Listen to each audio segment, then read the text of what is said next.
Hello, everybody. Welcome to Hope Clinic. I remain your amazing friend, Happiness, because I care so much about your well-being, and this is what I'm actually doing in this video. Okay, all the single ladies and single men, please come. Let's have this talk. I just have a question. Of course, I await your response through the comment box, and at the same time, I will just share the things that has been useful for me over the years, and also I await you to share what has been useful for you over the years, or what was useful for you when you were single, probably as a man or as a lady. And this is my question: what should I do when I feel like having sex, or when I feel like I'm making love? Yes, what should I do as a person? And just as I will always say this repeatedly, that of course sex is a wonderful gift from God, and having these urges is one of the things that the Lord has created in man. God gave it to us. God gave us the desire to make love, to have intimacy with one another. But it is how we do it, it is what we do when we feel that way that makes it right or wrong. So whenever I feel that way, does that mean that I should immediately go and look for somebody to make love with, irrespective of who the person is? Or does that mean that I should really just look for an animal and just start? Or does that mean that I should just subject myself to the feeling and just start enjoying myself? However, God has given us a willpower to choose the right or wrong as a person. So of course I have the choice to say yes to my urge, and I have the choice to say no to my urge.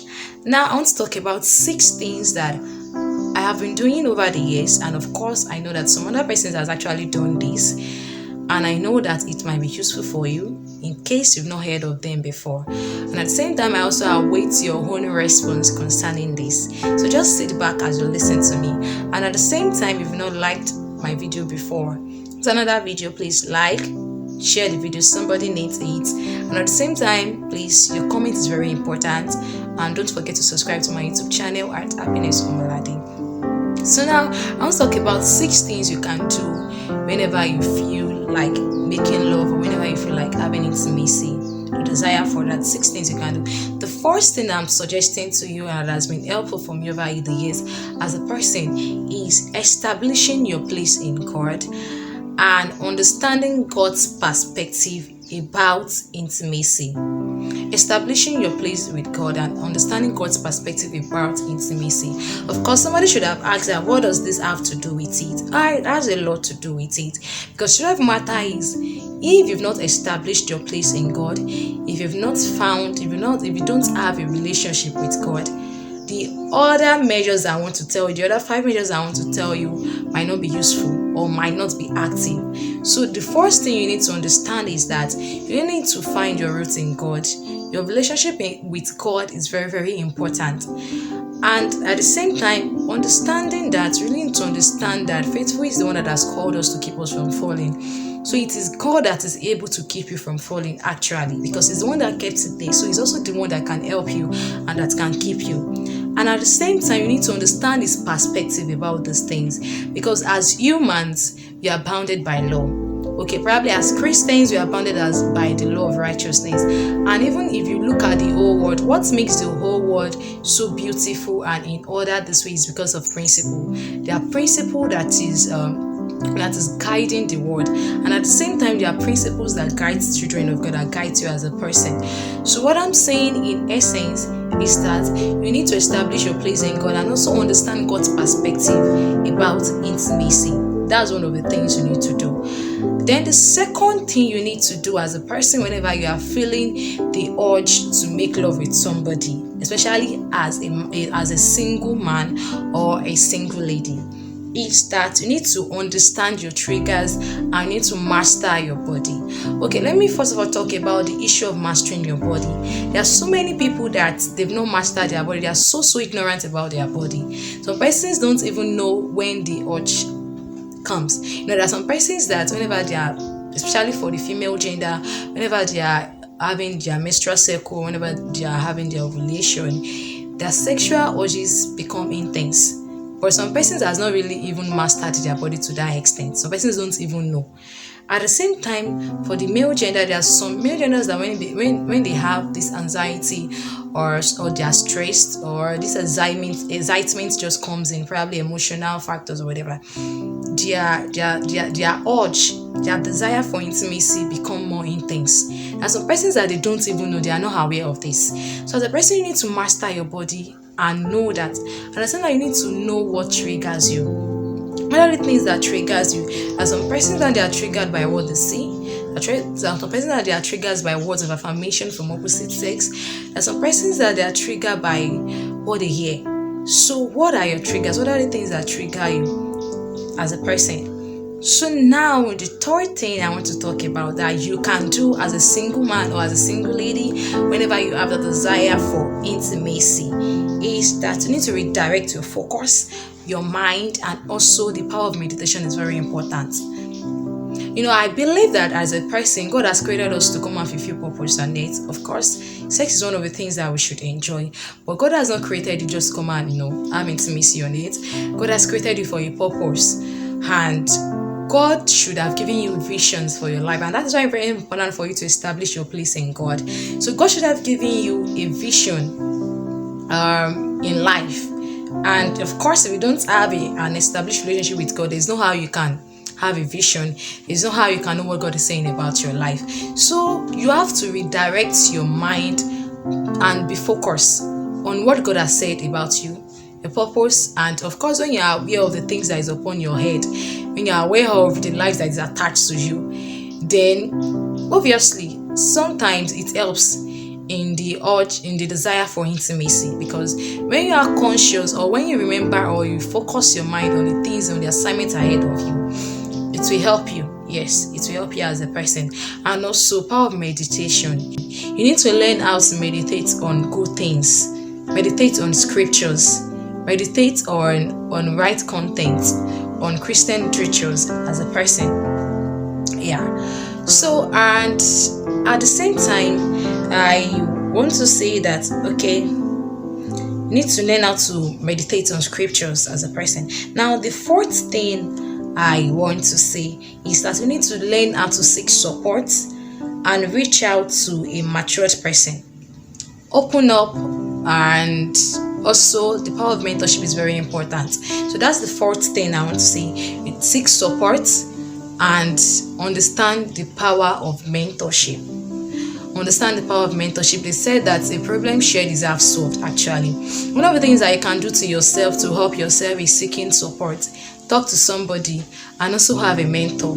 Somebody that will not, somebody that will not condemn you, but somebody that will help you. Someone that has gone through this process and knows how it feels. That it is a normal thing, but it is what you do that makes it normal or abnormal. So you need to seek support. Reach out to people. Let your mentor be aware of it. Of course, as a person, you should have mentor. It's very important. So let your mentor be aware of it and understand the power of mentorship.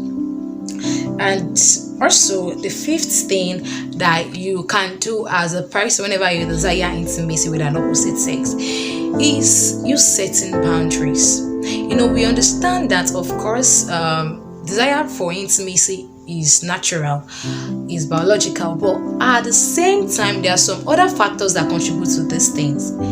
Probably from what you see, societal factors, your environment, what you see around you, what to listen to, what to hear regularly, and at the same time, emotional factor also, contribute to it.